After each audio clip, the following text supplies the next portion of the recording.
Salut tout le monde, aujourd'hui on se retrouve pour une nouvelle vidéo. Je vais vous présenter encore cette semaine les romans que j'ai lus dernièrement. Il y a juste 3 BD que je vais vous présenter. Il faut savoir que je lis énormément de BD en ce moment puisque je suis en stage dans une librairie spécialisée bande dessinée.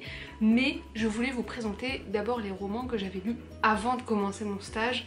Et sûrement que les prochains updates lecture ce sera que de la BD, même si je ne vais pas tout vous présenter vu que je lis à peu près, on va dire, en moyenne 3 à 5 BD par jour. Clairement je ne vais pas tout vous présenter sur la chaîne, hein. Sinon vraiment j'ai des vidéos programmées pour l'an prochain. Bref, on va commencer avec cet update. Je vais directement vous présenter les 3 BD que je voulais vous présenter. Ce sont les Cahiers d'Esther, donc de Riyad Sattouf dans les éditions Alary Éditions. Là j'ai les 3 premiers tomes. Je n'avais jamais lu les Cahiers d'Esther avant de commencer mon stage et de voir que le 6e tome était déjà sorti. J'ai lu les 3 premiers tomes, je vais lire les 3 prochains tomes je pense le week-end prochain et je trouve que c'est vraiment une très bonne série. C'est une série phénomène qui marche encore et encore, donc je vais pas forcément m'étaler dessus, mais c'est tout simplement une BD raconte l'année de Esther qui est une vraie jeune fille. Donc on a l'année de ses 10 ans, de ses 11 ans, de ses 12 ans et après on a 13, 14 et 15 qui vient de sortir. Et c'est plein de petites réflexions, une planche c'est une histoire. On n'a pas forcément de continuité, c'est-à-dire qu'on n'a pas une histoire avec un début, une fin, des péripéties, mais on a une certaine cohérence entre toutes les histoires racontées. Des fois, il y a des histoires qui sont sur 2-3 planches, mais il y a toujours un résumé au début de la planche, ce qui permet aux enfants de s'arrêter à une planche par soir, par exemple. Mais vraiment, c'est clairement, je pense, un basique que tout le monde devrait lire parce que c'est à mourir de rire déjà premièrement. En plus c'est une fille qui raconte en fait son quotidien, donc c'est des faits que vous et moi avons connus. Là par exemple sur ses 12 ans on est sur l'élection de Emmanuel Macron en tant que président de la République et son deuxième tour avec Marine Le Pen. Donc Esther explique que voilà, elle voudrait pas que Marine Le Pen passe parce qu'elle a un peu peur de déménager en Belgique, parce que son père veut déménager en Belgique si Marine Le Pen est élue. Enfin, c'est plein de réflexions hyper naïves. Tout au long de ces années, elle veut un iPhone et puis elle n'y arrive pas. Enfin, franchement, c'est de très bons albums. En gros, c'est un basique. Si vous n'avez pas lu, achetez le premier parce que je trouve que c'est un album qui est autant destiné aux jeunes que à des grands lecteurs, on va dire, parce que moi qui ai 24 ans, eh bien ça me fait un petit peu rire de voir cette naïveté derrière le personnage d'Esther et de voir des faits quotidiens mais du point de vue d'une jeune fille et de comment elle voit par exemple les garçons, comment elle voit son collège, son école primaire et tout. Enfin, trop bien. Vraiment trop bien, je comprends le succès après avoir lu les 3 premiers tomes. Ensuite on va passer au roman. On va commencer avec L'Empire d'écume de Andrea Stewart dans les éditions Big Bang. Donc là c'est le premier tome, La fille aux éclats d'os. Alors j'ai un avis mitigé pour celui-ci. Donc on est dans un empire qui est contrôlé par la magie d'os et on va suivre dans un premier temps Lynn qui est la fille de l'empereur et en fait elle est en concurrence avec un autre garçon pour le trône et donc elle doit faire en sorte en fait de prouver sa capacité à contrôler le peuple, diriger le peuple. Et en fait on n'aura pas que ce point de vue, on aura d'autres points de vue de d'autres personnages qui seront pas forcément sur la même île qu'elle. Donc on commence en fait le récit en étant un petit peu perturbé parce qu'il y a beaucoup de choses. Après il y a une carte au début et ça c'est vraiment très bien. Le problème c'est que je trouve que c'est une introduction beaucoup trop lente à mon goût. pendant des chapitres et des chapitres. En gros, on va expliquer la position de un tel ou un tel, il n'y aura pas forcément d'action, ou alors que l'action va être très longue à arriver. Les révélations, c'est pareil, on met du temps avant d'avoir des révélations dignes d'intérêt, on va dire. La plupart sont assez prévisibles. Donc j'ai trouvé que en soi l'univers était prometteur et était novateur. Vraiment j'ai beaucoup aimé l'univers qui avait été construit et toute cette magie d'os. Enfin vous allez comprendre quand vous allez lire, c'est un peu compliqué à expliquer à voix haute, mais j'ai bien aimé en fait le décor qui avait été installé. Par contre je trouve que l'histoire met beaucoup trop de temps à démarrer et beaucoup trop étiré. En fait on a l'introduction de je crois 3 à 5 histoires différentes et du coup enfin on est là au bout d'un moment, on se dit mais quand est-ce que l'action va commencer? À la fin on a de l'action, on a des révélations, on a une suite qui est prometteuse on va dire. Enfin moi je pense que je vais acheter du coup la suite parce que la fin m'intrigue énormément, mais en soi c'est pas non plus révolutionnaire on va dire. Je pense qu'il y a quand même d'autres romans qui sont meilleurs, qui ont un univers prometteur, des personnages attachants et une intrigue qui est bien rythmée. Là, avoir un des trois, même les personnages, hein, j'ai pas eu forcément d'attachement pour eux. Il y en a certains qui m'ont carrément sorti par les trous de nez, donc clairement voilà.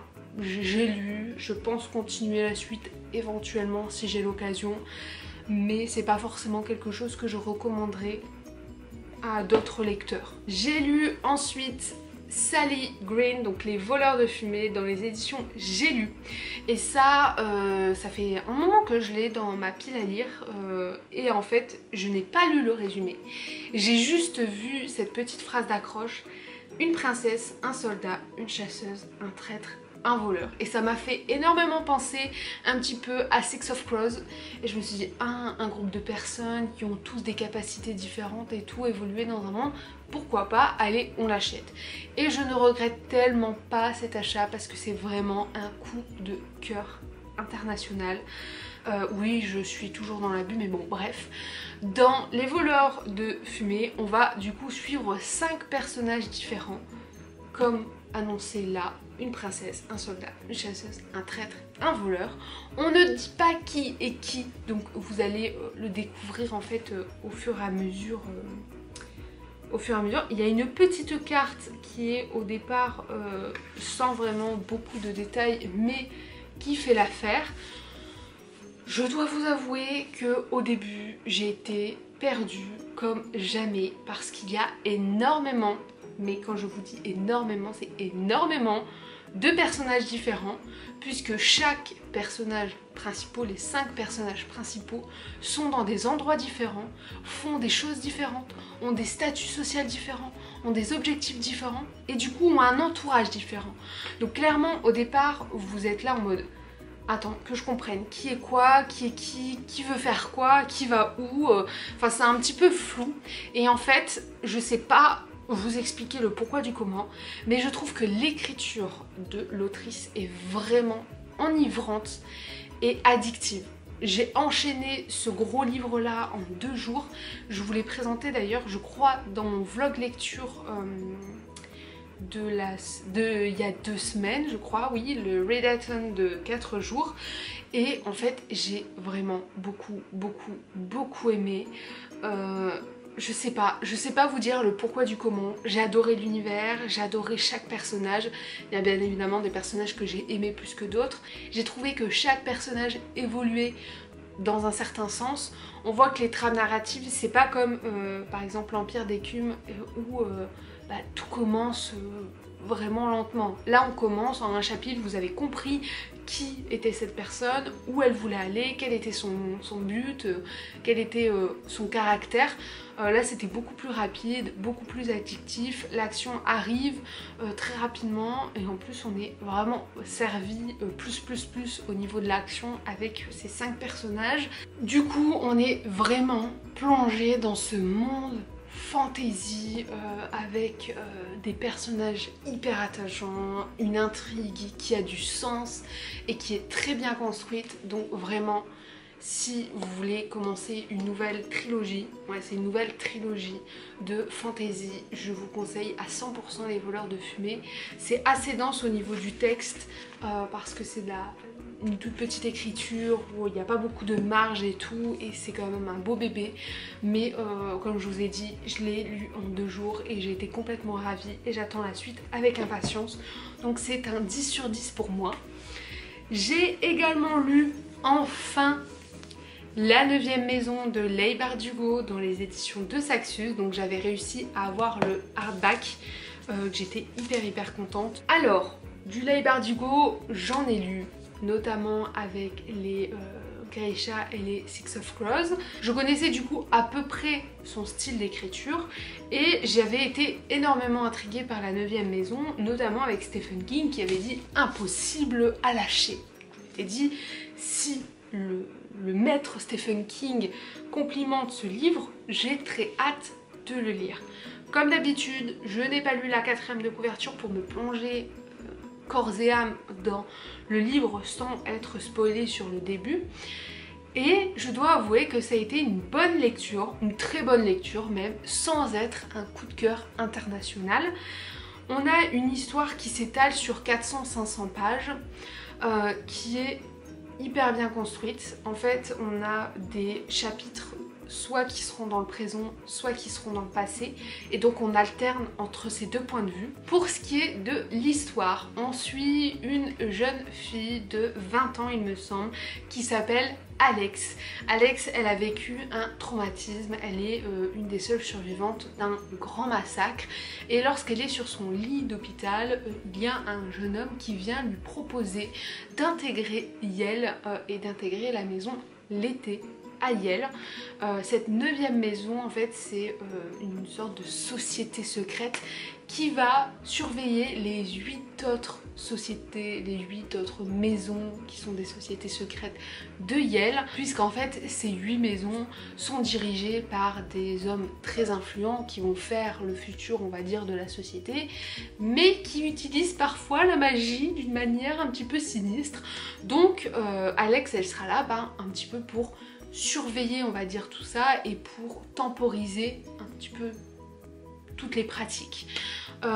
Elle est accompagnée du coup d'un mentor. Le problème, c'est que son mentor va disparaître du jour au lendemain et elle va se retrouver la seule à charge, et il va se passer énormément de choses. Vous vous doutez bien que tout ne va pas se passer comme prévu, que la disparition mystérieuse de son mentor va être un élément de plus dans cette affaire. Bref, c'était un très bon roman. Un petit peu long parfois, mais ça m'a pas plus dérangé que ça, parce que je sais que Leigh Bardugo aime bien étaler et détailler au plus les actions. Donc je me dis que c'est surtout la plume de l'autrice. Mais en soi, il y a quand même des chapitres qui sont longs, des chapitres qui sont assez rapides parce que il y a beaucoup d'actions. Donc c'est une très bonne lecture sans être un coup de cœur, puisque même si je l'ai dévoré en 2 jours pour l'avoir fini avant mon stage, c'est pas une lecture qui restera gravée en moi à jamais. La magie est présente, mais ne vous attendez pas à un truc de malade. C'est présent, c'est un petit peu genre saupoudré, on va dire. Le personnage d'Alex par contre est très intéressant et très intriguant, parce que vous allez vous rendre compte que Alex a une particularité puisqu'elle voit les fantômes, et du coup elle va aider plus la maison l'été, la 9e maison pour surveiller. Voilà, il va se passer plein de trucs. Je vais pas trop m'étaler sur le résumé parce que j'ai pas envie de vous spoiler.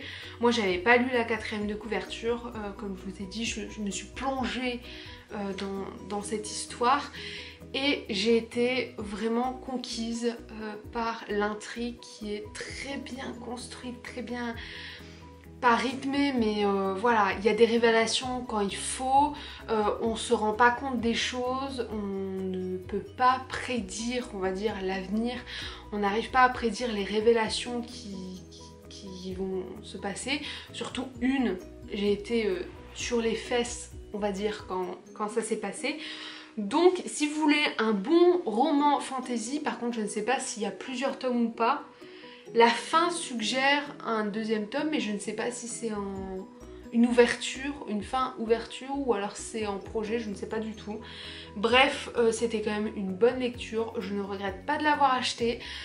Très très intriguant, du Leigh Bardugo tout craché, un univers hyper bien construit, une logique entre toutes les maisons, toutes les pratiques, toute l'histoire en soi, tous les personnages. Vraiment, il y a des fils conducteurs partout et on dirait en fait un puzzle. On a toutes les pièces de puzzle, on n'arrive pas à le construire, il suffit d'un élément en plus pour qu'on comprenne tout.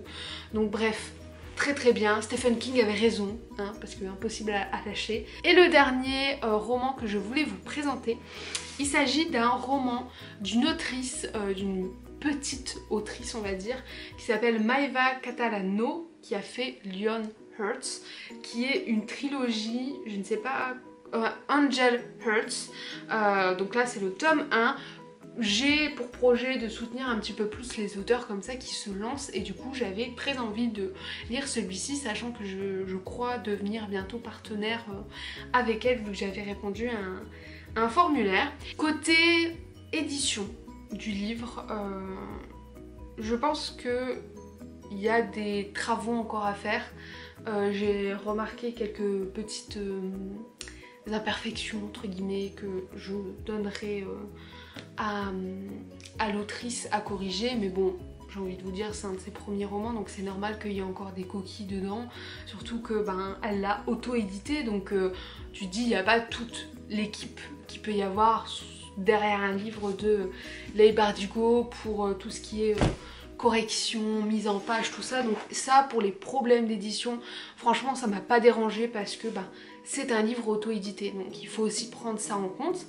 Pour ce qui est de l'histoire, on va suivre tout simplement Angel, cœur de lion, j'ai adoré ce nom, qui vit dans un monde, qui vit dans notre monde, sauf que notre monde est divisé un petit peu en deux. On a les humains et on a les créatures surnaturelles telles que les elfes, les vampires, les sirènes, tout ça. On vit en cohésion avec eux, si je puis dire.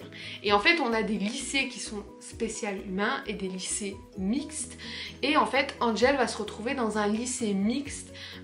Son père veut pas trop, parce que son père est un peu genre en mode non, pas les créatures surnaturelles, et du coup elle va un peu rentrer dans ce lycée malgré elle et malgré son père, et en fait elle va tout simplement essayer de se faire une place à travers les humains et les créatures surnaturelles. Vous doutez bien que tout va pas se passer comme il faut, qu'elle va se faire des relations avec les personnes qu'il faut pas forcément, que c'est une adolescente, donc elle va un petit peu se rebeller. Ce livre-ci m'a pas passionnée à 100%, et je pense que c'est parce que je ne suis pas le public visé. En soi, l'univers installé est très bien, je le trouve cohérent. Je trouve qu'il est très intéressant de mettre notre monde comme ça avec de la fantaisie intégrée. J'ai beaucoup aimé. Par contre, au niveau du rythme du roman, il y a des moments c'est un peu trop long, il y a des moments c'est un peu trop rapide. Après, c'est un premier roman, donc j'ai envie de vous dire, ça fait partie du jeu, hein. Il faut écrire pour réussir à avoir le bon rythme. Sur le sujet, c'est vrai que si j'avais lu ce livre-ci en même temps que par exemple mes Twilight quand j'étais au lycée, je pense que j'aurais enchaîné les trois, parce que on était dans cette vague des vampires, des sirènes, des elfes, ça marche et tout. Aujourd'hui, il y a tellement d'œuvres sur toutes les créatures fantastiques par des grands noms que c'est difficile aussi de se faire un nom. En soi, l'histoire est intéressante. Le début me paraît un peu long, la fin est trop rapide, mais comme je vous ai dit, le rythme est un petit peu compliqué. Je pense m'acheter la suite parce que déjà de 1, j'ai envie de soutenir l'autrice, et de 2, j'ai envie de connaître la fin, parce qu'il y a quand même pas mal de suspense dans ce livre-ci, mais je vous mettrai de toute façon tous les liens pour voir les résumés, pour voir les avis, tout ça. Moi j'ai trouvé que c'était une bonne lecture sans plus, mais que j'aurais 10 fois plus apprécié je pense quand j'étais dans ma pleine période de Twilight. Donc pour les jeunes adolescents, je pense que ça pourrait le faire, peut-être pas pour les jeunes adultes comme moi parce que voilà, j'avais aussi eu pas mal de coups de cœur et de bonnes lectures avant, donc peut-être que ça a aussi joué, je ne sais pas. En tout cas, j'ai bien aimé, je vais continuer la suite pour soutenir l'autrice et pour découvrir le fin mot de l'histoire. Mais voilà, si vous êtes curieux, je vous mettrai tout en barre d'infos. J'ai terminé cette vidéo, j'espère qu'elle vous a plu. N'hésitez pas à me rejoindre sur les réseaux sociaux, surtout Instagram, on est de plus en plus nombreux. Merci pour les 600 abonnés à l'heure où je tourne cette vidéo. Nous sommes 600 sur cette chaîne, donc je suis très contente. Bisous.